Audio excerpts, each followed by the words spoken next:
Nani, na sponsor back with digital marketing business. Yes, the story hasn't changed.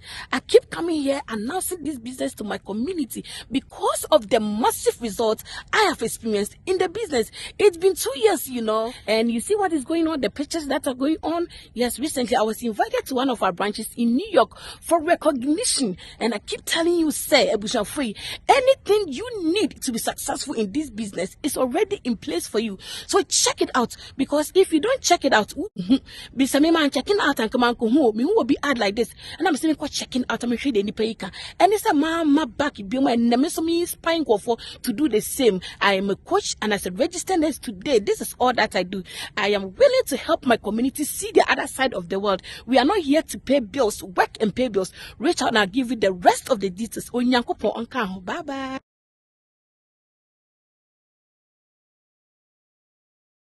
I mostly talk to Ghanaians whenever I travel outside the country or the continent. But this time she's here.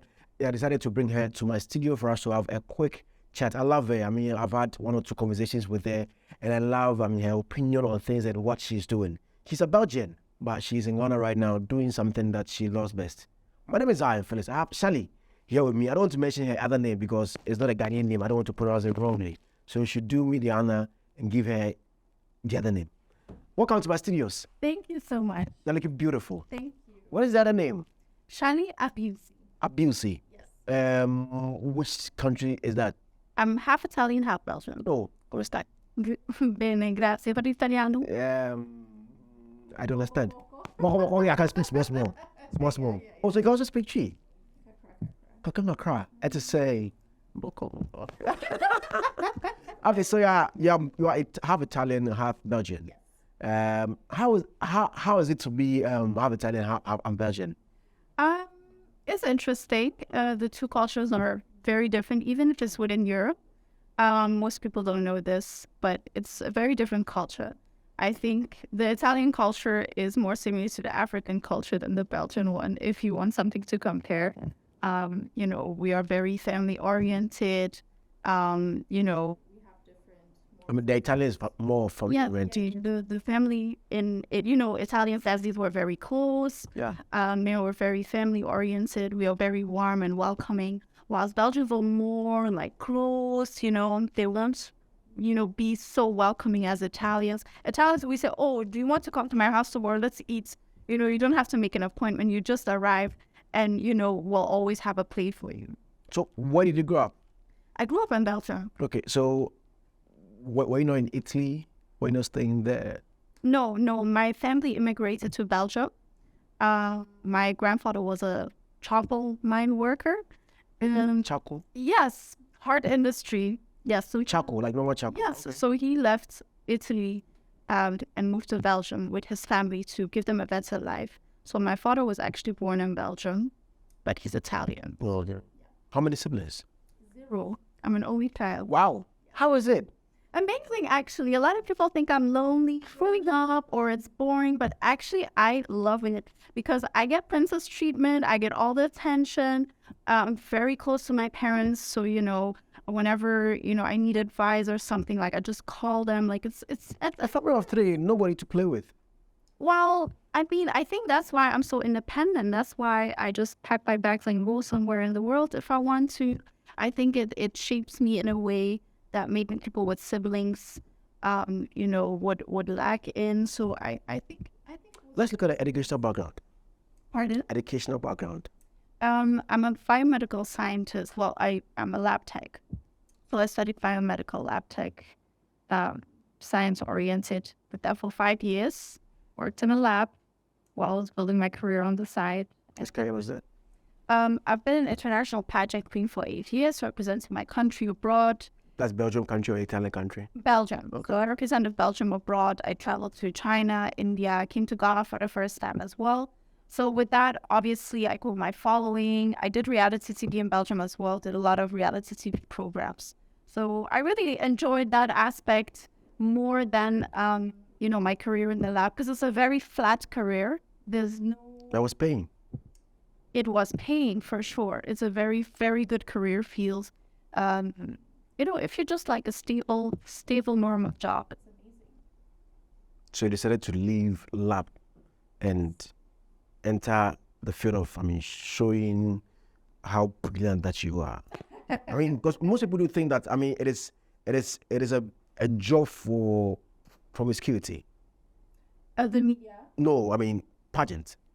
Oh. Where you get exposed to men come, men take you out, they do whatever they want to do. Well, I think every beautiful woman has men making advances, so I wouldn't say maybe here it's known to be something promiscuous, but I'm not familiar with that. It's a very interesting career path. We get to travel, of course. There are, like in every field, as a woman, there are temptations or whatsoever, but it's just about how you handle those. How's beauty pageant out there in Belgium?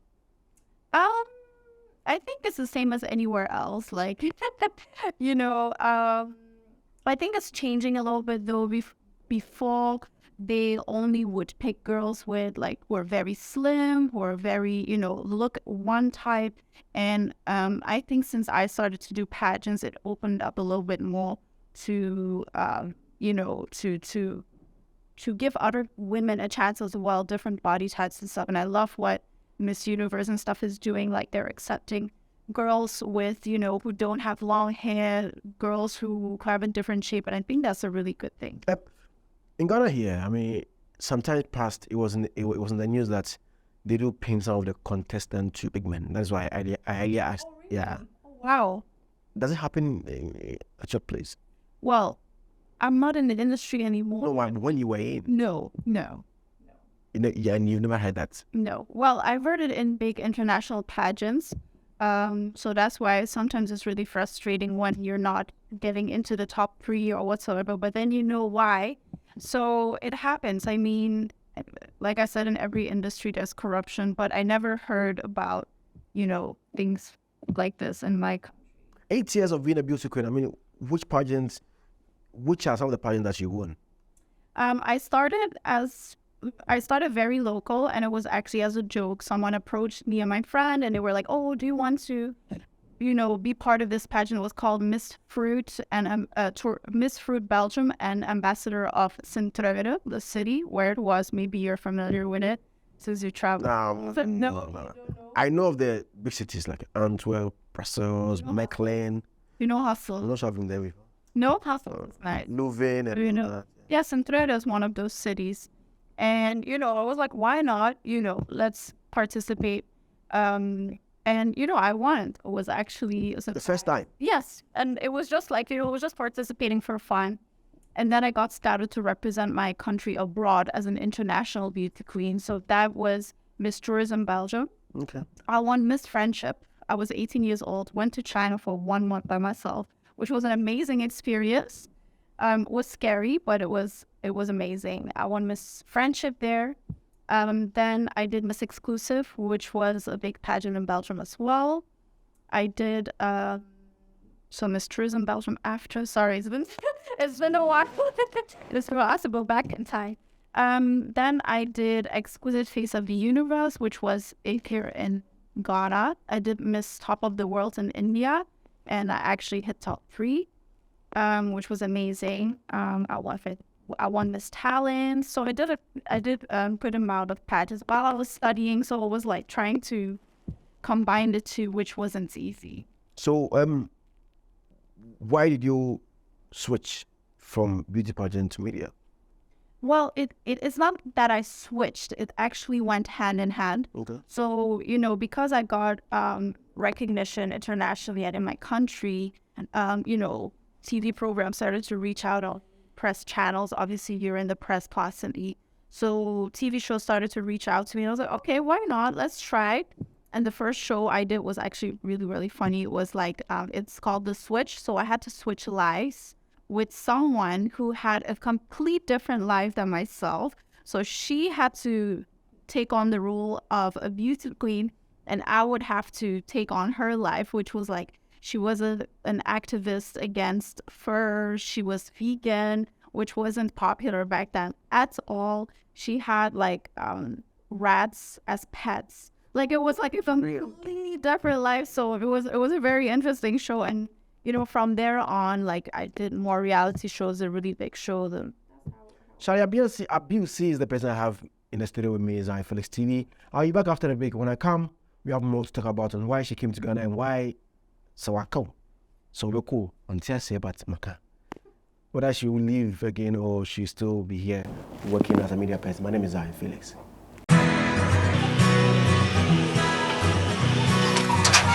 Hey, hey, no grace gifts, herbal clinic, no entry. Because it's a massive. If you're a damn full washing will get now, no grace gifts, herbal clinic, no entry. Some of them young Cotia is what to rent. Men see a life. Now, what a branch will make us some one. Who know Pramber better? What a if you're a mammy miss out. A dear pan, and what's our grace gifts, herbal clinic, and into what science, Chincha honey, and a part of the crow. Dr. Grace Bobo will grace gift herbal clinic. So we Sabipata, Atacha, any Mumwa, Yadebia Bessa, malaria, hypertension, ulcer, stroke, or Bana Bema, we hear war Bema or Topnada, just a Yadebe and what miss. Yan will be peer to Achimota, petroleum, Grace Gift Herbal Clinic. One phone numbers 0246 518 003 and 0244 126 123. I still have the beautiful Shallie Abbiusi here with me in the studios of Zionfelix TV. What brought you to Ghana? So the first time I came to Ghana was for an international Which pageant. year was that? 2017, Okay. and it was 2 weeks, and I really loved Ghana. Like, it was everyone was so welcoming, the vibe was amazing. I loved the food, the people. And then I actually launched a business, a social media and digital marketing company in 2020. And, you know, during COVID, everything was moving to the online platforms. So that was the perfect time to launch that company. My business partner at the time was Ghanaian. So I was like, okay, you know, and she was like, let's go to Ghana and explore opportunities and possibilities. And I was like, okay, let's go. You know, I'm ready to go to Ghana. And then when we got here, like, we just made a lot of connections. I met amazing people, and, you know, I saw a lot of opportunities, did an investment as well. So, you know, I ended up coming back and forth. And then, well, now we're here. I got a job offer as a TV presenter 1 year later, so we're here. So you've come to settle in Ghana? I think Ghana is my second home now, and I think it will always be my second home. But you know, since my brand is international, I'm definitely looking at, you know, still active in Europe. I'm active in Dubai, so I'm open to explore. What is it in Dubai for you? I have business in Dubai, and I model in Dubai. Okay, so if I get it correct, you are a media person, you're a businesswoman, you're also a model. What else? Yes. Many things. Yes. Then more money for you. More money. Well, not everything is correlated with money, because if that was the case, I think I would have still been in the lab. But it's about passion, about what you like to do. You know, yeah, I think that's. How is your stay in Ghana? How is it going? It's going well. It's going well. Ups and downs. You know, it's a very different culture. It's a very different things that are normal in Europe and, you know, like convenient are less convenient here. So I had to adapt. Like even just flowing water, you know, just, you know, the electricity, you know, like things like that. It's something you don't think about in Europe, and it's different here. So I had to adapt. How about healthcare? Healthcare, indeed, it's different. Like, it's very expensive here. In Europe, in Belgium, Netherlands, you just pay a monthly fee, which is like small relatively, and you get free healthcare. So, which is beautiful. Yeah. Okay. But So that's why we pay taxes. Yeah. We pay a lot of taxes. In Belgium. In Europe in general, yeah. we pay a lot of taxes, and I think those things are the benefits of paying taxes. Also, very cheap schooling, you know, great support system. So yeah, pick your poison. How did you get the deal at GH1 TV to be a presenter? It was actually very organic. I was doing my hair at the salon, and Nana Abamwa, she walked in, and we started having a conversation. We exchanged contacts, and she was like, oh, let's have a meeting in my office, because, you know, I'm the general manager at GH1 TV. And, you know, I think it was 1 or 2 days later, I went to the office, and that was it. The deal was closed. They're lucky. Maybe. What do you do there? I'm a TV presenter. On Saturday mornings, I have my show Cheers. Oh, okay. Yeah. Okay. Time?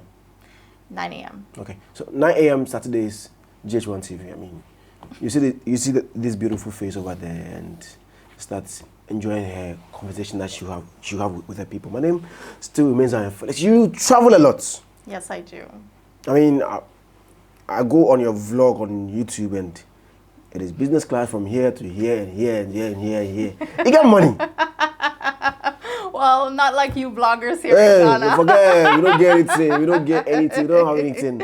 What is the traveling about? Is it just passion or you just go and do something like business? Well, most of the time it's work related. So when I'm in Ghana, it's work related. When I'm in Dubai, most of the time it's work related. And then I just love to travel as an influencer. You know, when you build your platforms, it comes with a certain amount of influence. So people will ask me to come to promote their resort or, you know, or hotel, which is amazing.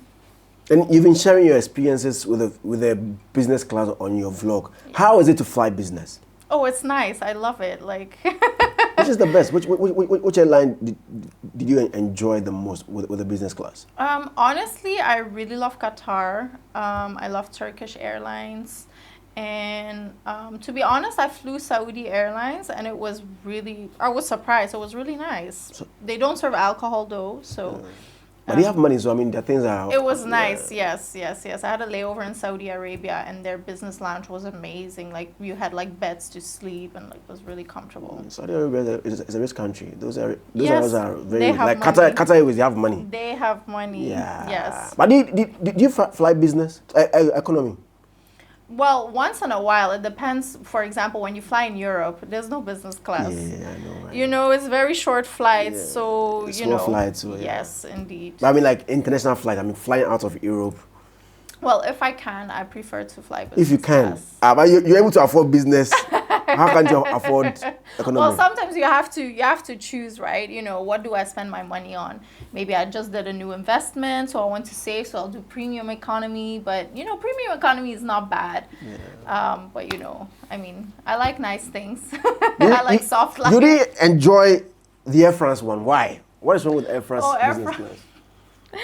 I didn't really enjoy it that much. Maybe it was just the aircraft. I didn't really like the service. It was just a bad experience for me. The food wasn't nice. And food is very important. Like, I'm a foodie, so if my food is not on point, like, it just breaks down the experience for me. Have they reached out to you after you posted it?